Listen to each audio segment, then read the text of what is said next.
दोस्तों 739वें एपिसोड में आपका स्वागत है। चलिए शुरू करते हैं कहानी।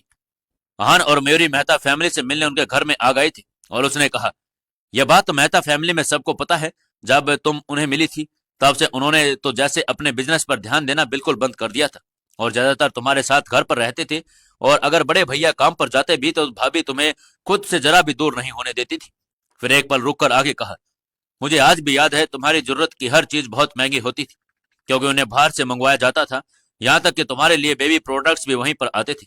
इतना ही नहीं, तुम्हें पढ़ाने के लिए तो स्कूल भी नहीं जाना पड़ता था। बड़े भैया और भाभी ने तुम्हारी पढ़ाई के लिए घर पर टीचर्स लगवा दिए थे। उन टीचर्स को बहुत ज्यादा फीस दी जाती थी। कुछ लोग तो अपने बच्चों के लिए एक टीचर तक नहीं रख पाते, पर तुम्हारे लिए एक नहीं बहुत सारे टीचर्स रखे गए जो तुम्हें पढ़ाने के अलावा और कुछ भी सिखाते थे।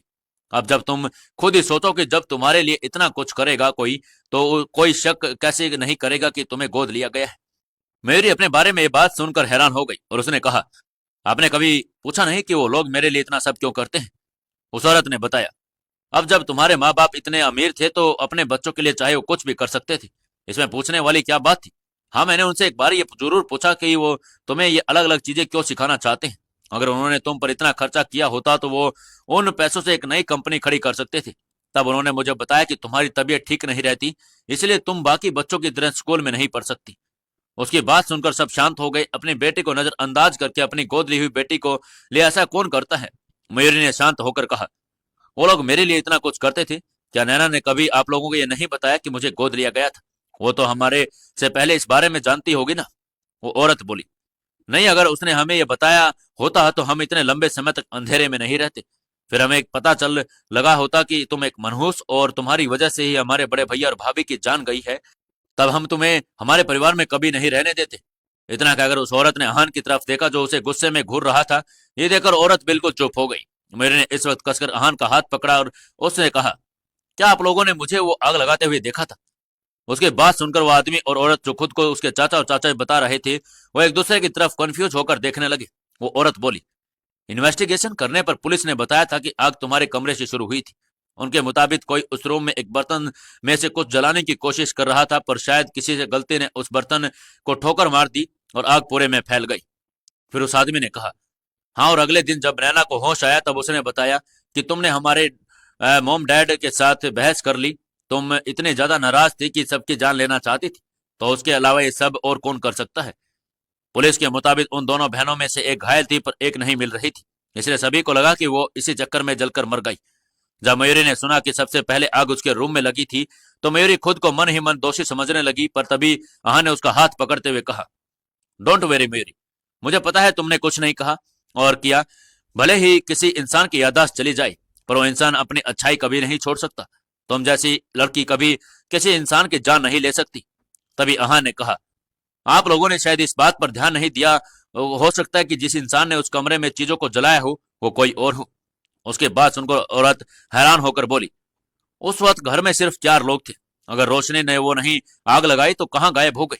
वो आज भी हम सामने सबके सामने बिल्कुल सही सलामत खड़ी है। तो क्या आप ये लोग कहना चाहते हैं कि नैना ने खुद ही आग लगाई और अपने आप का चेहरा जला लिया? पर ऐसा कैसे हो सकता है? उन्होंने आगे कहा, मैंने अपनी आंखों के सामने नैना को बड़ा होते हुए देखा। वो भले ही थोड़ी जिद्दी हो पर उसने कभी किसी से नफरत नहीं की। अगर रोशनी उसके माँ पापा को साथ ऐसा नहीं किया होता तो कभी भी मीडिया में जाकर ये सब नहीं कहती। मयूरी बोली, पर आप लोगों ने अब तक जो कुछ भी कहा है इसमें तो ये साबित नहीं होता कि आग मैंने लगाई। सही कहा ना मैंने? मयूरी पहले की बात याद करने की कोशिश कर रही थी पर कर नहीं पा रही थी। तभी अचानक कहा, नैना का कमरा कहाँ है? मैं देखना चाहती हूँ। इतना कहकर वो नैना के कमरे की तरफ जाने लगी, पर वो आगे बढ़ती उससे पहले आहा ने उसका हाथ पकड़ लिया। उसने नाराज होकर कहा, तुम्हें इतनी जल्दी किस बात की है मेरी? तुम मेरा वेट तक नहीं कर सकती? उसकी बात सुनकर मेरी को मन ही मन बहुत हिम्मत मिल रही थी। आन उसका हर एक सिचुएशन में साथ दे रहा था। मेरी बोली, अच्छा बाबा सॉरी, चलो दोनों साथ में चलते हैं। फिर वो दोनों हाथ पकड़कर नैना के रूम में चले गए। नैना का रूम भले ही पुराना हो, वहां पर फर्नीचर लिविंग रूम के मुकाबले अच्छा था। वहां एक अलमारी थी जिसका दरवाजा खुला हुआ था और उसमें से एक ड्रेस बाहर लटक रही थी। जब मयूरी ने वो ड्रेस देखी तो उसने कहा, ये वही ड्रेस है जो नैना रजदा मैंसन पहनकर आई थी। इसका मतलब साफ था कि नैना अपनी फैमिली के साथ पहले घर आई थी, उसके बाद यहां से कहीं चली गई। इसका मतलब ये भी हो सकता है कि उसका किडनैप हुआ हो। नैना की ड्रेसिंग ज्यादा महंगी नहीं लग रही थी, इसलिए मेहता फैमिली ने कुछ भी अपनी सिचुएशन के बारे में बताया था वो सब सच था। वो अलमारी में बाकी चीज देखने लगी। आहा ने कहा, मयूरी, तुम क्या ढूंढ रही हो? मुझे बताओ, मैं तुम्हारी हेल्प करता हूँ। उसकी बात सुनकर मयूरी ने कुछ सोचते हुए धीरे से कहा, मैं सोच रही हूँ कि अगर मैं नैना की जगह होती तो मेरी लाइफ की बातें, चीजें मैंने जो आज तक किसी से शेयर नहीं की, मैं उन्हें कहाँ संभाल कर रखती। हमें उनके अगेंस्ट कोई प्रूफ कहाँ मिल सकता है। जब मेरी उस अलमारी में कुछ ढूंढने की कोशिश कर रही थी, अहान ने कहा, तुम जरा एक तरफ हटो। वह अलमारी के अलावा कुछ ज्यादा सामान नहीं था, इसलिए कुछ भी मिलने की पॉसिबिलिटी थी कि वो इसी में थी। इतना कहकर उसने मेरी को खींचकर पीछे कर दिया और खुद उस अलमारी में अपनी उंगलियों से ठोक ठोक कर देखने लगा। जब उसने ऐसा किया तो वहां एक दरवाजे पर एक अलग सी आवाज आई। मयूरी ने तुरंत कहा, अहान, क्या आपको भी लगता है कि यहाँ कोई सीक्रेट कंपार्टमेंट है? अहान ने कहा, तुमने बिल्कुल सही समझा। तभी मयूरी ने हैरान होते हुए कहा, यहाँ सच में एक सीक्रेट कंपार्टमेंट है। तभी अहान ने वहां पर एक पुराना बॉक्स निकाला और वो देखने में एक कुकीज का बॉक्स लग रहा था। उसे देखकर साफ पता लग रहा था कि उसे रोज खोलकर नहीं देखा जाता होगा। अहान ने उसे टेबल पर रखा, मयूरी की तरफ देखने लगा। मयूरी घबराई हुई लग रही थी, इसलिए अहान ने खुद ही वो बॉक्स खोल दिया। उसमें एक प्लास्टिक की गुड़िया रखी हुई थी। देखने पर वो बहुत पुरानी लग रही थी। उसके बाल आग से झुलसे हुए लग रहे थे, चेहरा काला पड़ा हुआ था। इसके अलावा उस बॉक्स में एक फोटो फ्रेम भी था। इसमें वो फोटो लगी हुई थी जो उस फोटो में बिल्कुल अलग थी और मयूरी ने पहले देखी थी। इसे सिर्फ नैना ने ही अपने मॉम डैड के साथ खड़ी थी। देखने में लग रहा था कि इसमें नैना की एज 20 से 21 साल की है। इस पर फोटो में तो रोशनी कहीं दिख नहीं रही थी। शायद नैना ने यह फोटो आग लगने के समय जल्दबाजी में वहां से उठाई थी। तभी अहान ने उस फोटो फ्रेम को देखते हुए कहा, मुझे लगता है कि नैना तुमसे इसलिए नफरत नहीं करती क्योंकि तुमने वो आग लगाई, बल्कि मुझे तो लगता है कि वो तुम्हें अपनी बहन ही नहीं मानती। ये सब देखने पर मयूरी को कुछ ऐसा ही नहीं मिला था पर वो साबित कर सके कि बेकसूर है। पर तभी उसके मन में बात आई, अगर नैना के लिए सब चीजें बस यादें हैं तो उन्हें इस चीजों के लिए इस सीक्रेट कंपार्टमेंट में रखने की क्या जरूरत थी। मयूरी को लग रहा था कि वो कोई ना कोई चीज तो मिस कर रही है, पर उसे समझ नहीं आ रहा कि आखिर क्या। वो याद करने की कोशिश कर रही थी पर कह नहीं पा रही थी कि तभी वहां पर एक औरत आई जिसे नैना को गोद लिया था और फिर उसके पीछे एक लड़की आई जो करीब मयूरी की एज की लग रही थी। वो मयूरी को देखकर काफी खुश लग रही थी। उसने आगे आकर कहा, क्या तुम सच में रोशनी हो? क्या मैं तुम्हें अभी भी याद हूँ? मैं तुम्हारी कजिन रितिका हूँ और तुमसे सिर्फ 3 दिन बड़ी हूँ। जब भी हम तुम्हारे घर जाते थे तो मैं तुमसे भी कहीं नहीं मिलती थी। घर के पीछे वाले आंगन में किसी का इंतजार करती रहती थी, पर तुम सिर्फ मुझसे बात करना पसंद करती थी। मेहता फैमिली में चारों भाइयों की जल्दी शादी हो गई। दूसरे नंबर के भाई की औलाद नहीं थी और इसलिए उसने नैना को गोद ले लिया, पर तीसरे और चौथे नंबर के भाई के कई बच्चे थे। रितिका तीसरे नंबर के भाई की बड़ी बेटी थी। वो पढ़ाई में काफी होशियार थी और एक दूसरे शहर में अपने परिवार की हेल्प के लिए जॉब करती थी। रितिका ने मेरी को हक करते हुए कहा, तुम्हें इस तरह सही सलामत देखकर मुझे बहुत अच्छा लग रहा है। मैंने कभी नहीं सोचा कि मैं तुमसे दोबारा कहीं मिल पाऊंगी। वहीं मयूरी के दिमाग में तो सबसे पहले यही बात आई कि अच्छा हुआ रितिका एक लड़की है, वरना अगर इसकी जगह कोई लड़का मुझे हक कर लेता तो हान जेलियस हो जाता और गुस्से में लाल हो जाता। उसने रितिका से कहा, क्या सच में हम दोनों की आपस में काफी बनती थी? मुझे मेरे पास्ट के बारे में कुछ भी याद नहीं, इसलिए रितिका मेहता फैमिली की पहली ऐसी मेंबर थी जो मयूरी को कुछ भी गलत नहीं कह रही थी। उसे देखकर सच में लग रहा था कि जैसे मयूरी की फिक्र थी। उसकी बात सुनकर रितिका ने कहा, क्या तुम सच में अपने पास्ट के बारे में सब भूल चुकी हो? शायद इसलिए तुमने वहां से जाने के बाद हमसे इतने सालों तक कोई कॉन्ट्रैक्ट नहीं किया। उसकी बात सुनकर मयूरी ने कंफ्यूज होकर अपनी बोहें चढ़ाते हुए कहा, वहां से जाने के बाद? पहले मयूरी को लगा कि शायद रितिका ने वैसा गलती से कह दिया, पर जब उसने दोबारा कही तो मयूरी ने अपना हाथ पकड़कर कहा, तुमने कहा कि हम दोनों की खूब बनती थी, तो तुम मुझे बताओ कि तुम मेरे बारे में क्या क्या जानती थी। रितिका ने कहा, मैं ये नहीं कहूंगी कि हमारी बहुत ज्यादा बनती थी, पर हाँ, तुम्हारी मेरे साथ बाकी लोगों से ज्यादा बनती थी। तुम पर पढ़ाई और बाकी चीजों का बहुत बर्डन रहता था, इसलिए तुम हमारे ज्यादा लिए खल नहीं पाती थी। फिर वो अपनी ताई जी की तरफ देखकर कहने लगी। जब उस औरत ने देखा कि रितिका उसी की तरफ देख रही है तो उसने अपना गला साफ करते हुए कहा, रितिका, मुझे लगता है कि ओवर टाइम करने की वजह से तुम्हारा दिमाग खराब हो गया है, इसलिए तुम इस घर में अकेली ऐसी लड़की हो जो इस मनहूस लड़के से प्यार की से बात कर रही हो, और तुम इतनी दूर से सिर्फ इससे मिलने आ गई हो। मुझे तो ऐसी लड़की से कोई रिश्ता नहीं रखना। इतना कहकर वो वहां से चली गई। मयूरी ने फिर से रितिका से कहा, क्या तुम मुझे कुछ बताना चाहती हो? उसकी बात सुनकर वो आहान की तरफ देखने लगी, पर उसने घबराकर तुरंत अपनी आंखें घुमा ली। मयूरी समझ गई कि रितिका आहान के सामने उससे बात करने से घबरा रही है। उसने रितिका से कहा, घबराओ नहीं, ये मेरे अपने हैं, तुम इनके सामने सब कुछ कह सकती हो। वहीं जैसे ही आहान ने मयूरी की बात सुनी, मेरे अपने हैं, उसके चेहरे पर स्माइल आ गई। रितिका ने कहा, उस घर में आग तुमने नहीं लगाई थी, क्योंकि मैंने अपनी आंखों से देखा था कि तुम्हें मैं वहां से पहले ही कोई लेकर चला गया था। वहां पर आग लगी थी तो तुम उस घर में थी ही नहीं, तो फिर तुम आग कैसे लगा सकती हो? उसकी बात सुनकर अहान और मेरी हैरानी में उसे देखने लगे। आखिर कौन था वो इंसान जो रोशनी को आग लगने से पहले वहां से लेकर चला गया था? आखिर ये आग लगाई किसने थी और क्यों लगाई थी? जानने के लिए जुड़े रहिए हमारी इस कहानी के साथ।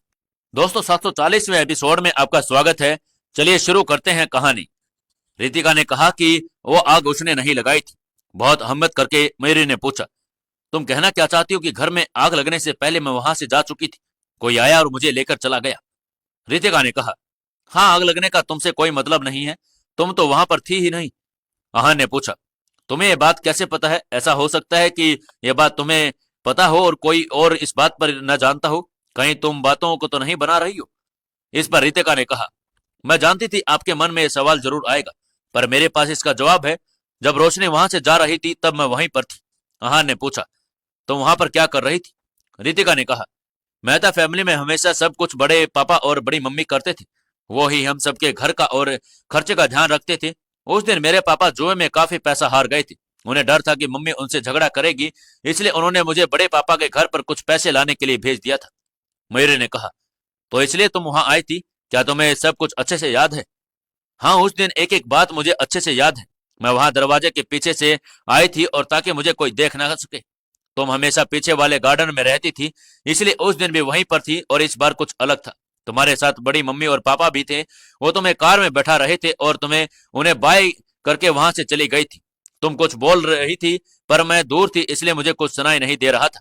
उसकी बात सुनकर मेरी ने कहा, तुम्हें कुछ और याद है? रितिका ने कहा, हाँ, मुझे सब वो अच्छे से याद है। वहां बहुत सारी काली चमकदार कार्स थी, सब बहुत महंगी और टॉप मॉडल्स कार्स लग रही थी। इसके अलावा वहां पर बहुत सारे बॉडीगार्ड्स भी थे। ये सब देखकर मैं हैरान हो गई थी। सब कुछ इतना अलग और नया था, इसलिए मुझे सब कुछ याद है। मयूर ने कहा, क्या कार में मैं अकेली थी? रितिका ने कहा, हाँ, तुम अकेली बैठी थी। मैं काफी देर तक वहां पर थी, बड़े पापा और मम्मी के बैठने का इंतजार कर रही थी, पर वो लोग कार में नहीं बैठे। तुम बाय करके वहां से चली गई थी। कुछ पल के लिए वहां पर बिल्कुल शांति हो गई। थोड़ी देर बाद रितिका ने कहा, रोशनी, जब तुम शाम को वहां से चली गई थी, तो फिर रात को आग तुम्हारी वजह से कैसे लग सकती है? रितिका की बातें सुनकर मेरी पूरी तरह से जम गई थी। उसके शरीर में पसीना आने लगा। वो बहुत बेचैन महसूस कर रही थी। काफी देर तक वो लंबी गहरी सांस ले रही थी। उसे देखकर अहान ने कहा, मयूरी, संभालो खुद को। उसने अहान का हाथ पकड़ा और कहा, अहान, मैंने अपने माँ बाप की जान नहीं ली। मेरी वजह से कुछ नहीं हुआ। आपने सुना ना रितिका क्या कह रही? मैं वहां थी ही नहीं, फिर मैं कैसे आग लगा सकती हूँ? मेरी वजह से कुछ नहीं हुआ, आपने सुना ना? अहान ने उसे संभालते हुए कहा, हाँ हाँ हाँ मयूरी, मैंने सुना सब। तभी मयूरी ने रितिका से पूछा, तुमने ये बात मेहता फैमिली के लोगों को क्यों नहीं बताई? वो सब मुझे मनहूस समझते हैं, तुमने उन्हें कुछ क्यों नहीं कहा? इस पर रितिका ने कहा, मैंने ये सब बात सबको बताने की बहुत कोशिश की थी। मैंने बहुत बार बताना भी चाहा, सबने मुझे पागल समझा। किसी ने मेरी बात पर यकीन नहीं किया। सबको यही लगा कि मैं पागल हो गई हूँ। यह सुनकर मयूरी ने तेजी आवाज में कहा, क्यों? कोई तुम्हारी बात मानने के लिए तैयार क्यों नहीं था? शायद उन्होंने सोचा होगा कि जो लोग तुमसे इतना प्यार करते हैं वो तुम्हें खुद से दूर नहीं क्यों करेंगे। रितिका ने सबको इस बात पर बताने की कोशिश की थी और कोई इसकी बात मान नहीं रहा था। जब वो बार बार बात कहती थी तब लोग उसे मारने लगे थे। वो समझ गई कि यह बातें करने का कोई फायदा नहीं, इसलिए वो चुप हो गई। रितिका ने मायूस होकर कहा, नैना उस घर में रहती थी, इसलिए सब उसकी बात पर विश्वास करते थे। मैं जब भी ये बात बताती मेरी बहुत पिटाई होती और इसलिए मैं चुप हो जाती। उसकी बातें सुनकर साफ पता चल रहा था कि वो कितनी मजबूर थी। आखिर एक इंसान कब तक मार खा सकता है? एक ना एक दिन उसे हार माननी पड़ती। अगर वो हार नहीं मानती तो पता नहीं वो लोग मार मार कर उसका क्या हाल कर देते। रितिका ने सोचा कि वो लोग उसे पागल डिक्लेयर कर दे, उससे पहले चुप हो जाना सही बात है। ये सारी बातें सुनकर मेरी को बहुत गुस्सा आने लगा। उसने गुस्से में कहा, मैं वहां थी ही नहीं, फिर मेरी वजह से आग कैसे लग सकती है? आग रात को लगी और मैं वहां शाम से ही चली गई थी, फिर आग किसने लगाई? मेरी सब सोच रही थी तभी अहान ने कहा, नैना ने। आग नैना ने लगाई होगी। ये बात रितिका को समझ नहीं आई, इसलिए पहले उसने कहा, नैना रोशनी के कमरे में जाकर आग क्यों लगाएगी? ये दोनों बहनें थी और रोशनी वहां से जा चुकी थी, तो नैना उस रूम में क्यों जाएगी? रितिका के दिमाग में सवाल बहुत बार आया था कि आग कैसे लगी थी, पर उसे कभी जवाब नहीं मिल सका और उसे लगा कि शायद आज उसे कोई जवाब मिल जाए। अहान ने फोटो फ्रेम देखते हुए कहा, उसने ऐसा इसलिए किया क्योंकि वो मयूरी से हमेशा नफरत करती थी। आग में मयूरी अकेले कैसे बच गई, इस बात को मयूरी और अहान आज तक समझ नहीं पाए, पर रितिका की बातें सुनकर उनके सवाल दूर हो गए थे। हर कोई जानता था कि मयूरी के माँ बाप उसे बहुत प्यार करते थे, उसे सर आंखों पर बैठाकर रखते थे। उन्होंने मयूरी को किसी भी चीज की कमी नहीं होने दी थी। सबकी नजर में वो माँ बाप का प्यार था, पर नैना को तो ऐसा लगता कि उसका प्यार बट गया था। जब मयूरी वहां आई तब नैना बहुत भी छोटी ही थी। गोद ली हुई बेटी को इतना प्यार मिलता देखकर नैना को जलन होने लगी। यह जलन कब नफरत में बदल गई उसे खुद भी नहीं पता चला। अगर मेरी उसकी सगी बहन होती तो शायद वो उसे अपना भी लेती। वो तो गोद ली हुई बेटी थी। आखिर आखिर नैना ने भी मयूरी से 2 साल बड़ी थी, वो अपने माँ बाप का प्यार बढ़ते हुए कैसे देख सकती थी। आहान ने कहा, नैना मयूरी से नफरत करती थी, इसलिए शायद जब वो वहां से चली गई तो बहुत खुश हो गई। लेकिन उसके दिल का दर्द कम नहीं हुआ। उसने सोचा कि ये अगर मयूरी का सामान जला देगी तो उसके दिल को ठंडक मिलेगी। इसलिए वो मयूरी के कमरे में जाकर उसका सामान जलाना चाहती थी। पर जब उसने ऐसा करना शुरू किया तब कुछ और ही हो गया। हाँ, ये सब बातें बोल रहा था, पर ये कितना सच था वो नहीं जानता था। ये सब बातें सोचकर वो सोच हो भी सकता है, नहीं भी हो सकता। हाँ ने पूछा, आग लगने के बाद मयूरी के पेरेंट्स की बॉडी कहाँ मिली? रितिका ने कहा, रोशनी के रूम के बाहर। सबका कहना था कि लोग रोशनी को बचाने आए थे, इसलिए जलकर राख हो गई। हाँ ने पूछा, और नैना घायल हालात में कहाँ मिली थी? वो तो बोलते बोलते रितिका रुक गई। मयूरी ने कहा, क्या बात है? रितिका ने तब कहा, इसके बारे में किसी ने सोचा कैसे नहीं? नैना रोशनी के रूम में से ही आ रही थी। उसके हाथ में एक फ्रेम और कुछ खिलौने थे। सबको लगा कि शायद वो अपने कमरे में जान बचाकर भाग रही थी, पर उसका कमरा रोशनी के कमरे के बिल्कुल सामने था। हो सकता है कि वो रोशनी के कमरे से ही आ रही हो। हाँ ने कुछ सोचा और कहा, अब हमें सच का पता तभी चल सकता है जब हमें नैना के बारे में पता चल जाएगा। बोलते बोलते उसने अपना फोन निकाला और वर्धन को कॉल किया। जैसे वर्धन ने फोन उठाया उसने कहा, क्या पता चला? वर्धन ने कहा, शॉकिंग न्यूज है सर, नैना का कोई किडनैप नहीं हुआ। वो लड़की बहुत शातिर है। वो खुद पीछे वाले गेट से निकलकर टैक्सी में बैठकर कहीं गई है। आहान ने पूछा, उसकी करंट लोकेशन क्या है? Sir, Raichand house. Raichand house? Aahan के मुंह से यह बात सुनकर मयूरी हैरान हो गई। क्या अब तक जो कुछ हो रहा था उसमें नैना और आर्यन मिले हुए थे? क्या आर्यन अब तक सब कुछ दिखावा कर रहा था, पर नैना के आने के बाद आर्यन खुद उसे बताने आया था? ये कैसी उलझी हुई गांठें थी जो सुलझने का नाम नहीं ले रही थी, बल्कि और उलझती जा रही थी। मयूरी ने अपने आप को शांत किया और कहा, अगर ऐसा ही चलता रहा तो मैं पागल हो जाऊंगी। कितने झटके, कितने सीक्रेट्स, कितनी बातें और कितनी गलत फहमियां। हाँ, हमें सबसे पहले नैना को ढूंढना होगा। अब तक सच तक पहुंचने के लिए हमारे पास एक ही कड़ी है, नैना। हाँ ने मयूरी को देखा और उसका हाथ पकड़कर बाहर आ गया। वो जल्दी से बाहर खड़ी कार में बैठ गए और कार में बैठने के बाद पहले मयूरी ने रितिका से कहा, रितिका, क्या तुम हमारा एंड तक साथ दोगी? रितिका ने कहा, हाँ मैं तुम्हारा साथ दूंगी। इतने सालों में मेरी कोई बात नहीं सुन रहा, इसलिए मैं चुप हो गई, पर अब मैं फिर से बोलने के लिए तैयार हूं। मयूरी ने कहा, ठीक है, थैंक यू रितिका, तुम्हारे साथ से हमारे लिए बहुत चीजें आसान हो जाएगी। इसके बाद वो लोग कार में बैठकर वहां से चले गए। कार में दोनों आपस में कोई बात नहीं कर रहे थे। दोनों बहुत परेशान हो गए थे। तब यहान का फोन बजने लगा। फोन रिया का था। उसने कहा, सर एक बुरी खबर है, नैना ने सुसाइड कर लिया। पूरे सोशल मीडिया पर यह बात फैल गई है। यह खबर सुनकर अहान का मुंह खुला रह गया और उसने कहा, क्या? अहान ने तुरंत फोन रखा और सोशल मीडिया चेक किया। उसमें नैना ने खुद एक फोटो पोस्ट किया जिसमें उसकी कलाई कटी हुई थी, खून निकल रहा था। यह फोटो इंटरनेट पर वायरल होने में बहुत वक्त नहीं लगा। सब लोग वैसे ही नैना को लेकर बहुत एक्टिव थे और इसलिए इस खबर से अब इंटरनेट पर तबाही मच गई थी। लोग अलग अलग बातें कर रहे थे। मैंने तो पहले ही कहा था कि इसे चुप करवा दिया जाएगा। बेचारी कैसी बेरहमी से मार गई। ये लोग बड़े नाम हैं, वैसे भी काम निकलवा लेते हैं। हमेशा मिडिल क्लास को अपनी जान खोनी पड़ती है। ये मयूरी जितनी सीधी दिखती है उतनी सीधी है नहीं। ये सभी बातें सोशल मीडिया पर वायरल हो रही थी। मयूरी ने परेशान होते हुए कहा, नैना तो रायचंद हाउस में थी ना, फिर सुसाइड कैसे? अपने आप को शांत करने के लिए उसने फिर सोचा, पता नहीं क्या होगा। समझ ही नहीं आ रहा कि आखिर चल क्या रहा है। एक के बाद एक परेशानी हो रही है। कहना जी, आप ऐसा क्यों कर रही हैं? सोचते सोचते उसने फोन उठाया और आर्यन को कॉल किया। दूसरी तरफ लगातार रिंग जा रही थी, पर कोई फोन नहीं उठा रहा था। मयूरी लगातार कॉल करती जा रही थी। जब 4-5 कॉल के बाद किसी ने कॉल उठाया तभी मयूरी ने हार कर फोन लगाना बंद कर दिया। वो इस वक्त सबके कमेंट्स पढ़ रही थी। वो नेगेटिव कमेंट्स पढ़कर बहुत हैरान हो चुकी थी और परेशान भी हो चुकी थी। उसने झुंझलाते हुए कहा, ये लोग कुछ करते भी है ना, कितनी जल्दी कोई भी कहानी बना देते हैं, कोई छाप देते हैं। ऐसे लोगों को तो पुलिस के हवाले कर देना चाहिए। आहान ने कहा, मयूरी तुम इतना परेशान मत हो, हम बस आर्यन के घर पहुंचने वाले हैं। वहां पर जाकर हमें सब पता चल ही जाएगा। मयूरी ने पूछा, आपको बुरा नहीं लग रहा? सब मेरे बारे में कितना बुरा कर रहे हैं। मयूरी, मुझे इन सब सच में कोई फर्क नहीं पड़ता। तुम इसके बारे में मत सोचो। कुछ देर बाद वो लोग आर्यन के घर पहुंचे। जब वो वहां पर पहुंचे तो मयूरी बहुत गुस्से में थी। वो दरवाजे तक पैर पटकते हुए जा रही थी। किसी ने उसे रोका भी नहीं। ऐसा लग रहा था जैसे गार्ड्स जानते थे कि वो वहां पर आने वाली है। जब वो वहां पर पहुंची तो जोर से चिल्लाई, आर्यन। तभी एक नौकर वहां आया और उसने कहा, मयूरी मैम सर रूम में है, आप यहाँ बैठ जाइए, वो लोग आएंगे तब आपसे मिल लेंगे। मयूरी ने कहा, मुझे मत बताओ मुझे क्या करना है और क्या नहीं। इतना बोलने के बाद वो सीधे आर्यन के रूम में चली गई। उसे देख आर्यन का रूम बहुत बड़ा था और वहां पर कोई नहीं था। मयूरी के दिमाग में अब सब अलग अलग बातें आने लगी थी। कहीं आर्यन ही नहीं तो नैना को मारकर उसकी लाश को ठिकाने नहीं लगा दिया। फिर अचानक उसे बाथरूम से पानी की आवाज आने लगी। उसने सोचा, कहीं ये आर्यन सबूत मिटाने की कोशिश तो नहीं कर रहा। वो बाथरूम की तरफ गई तो उसने देखा आर्यन अभी अभी नहाकर बाहर आया था, सिर्फ टॉवल में था। उसके बदन पर पानी की बूंदें टपक रही थी। वो कुछ बोल पाती इससे पहले अहान भी वहां आ गया। मयूरी उसे देखकर थोड़ा हैरान हुई, पर अभी भी उसके पास ये सोचने का टाइम नहीं था कि वो बाथरूम में देखना चाहती थी, क्योंकि उसे कुछ अजीब लग रहा था। वो वहां पर कुछ ढूंढने लगी। मयूरी को वहां पर क्या अजीब लग रहा था? क्या सच में इसके पीछे आर्यन का हाथ था? जानने के लिए जुड़े रहिए हमारी इस कहानी के साथ।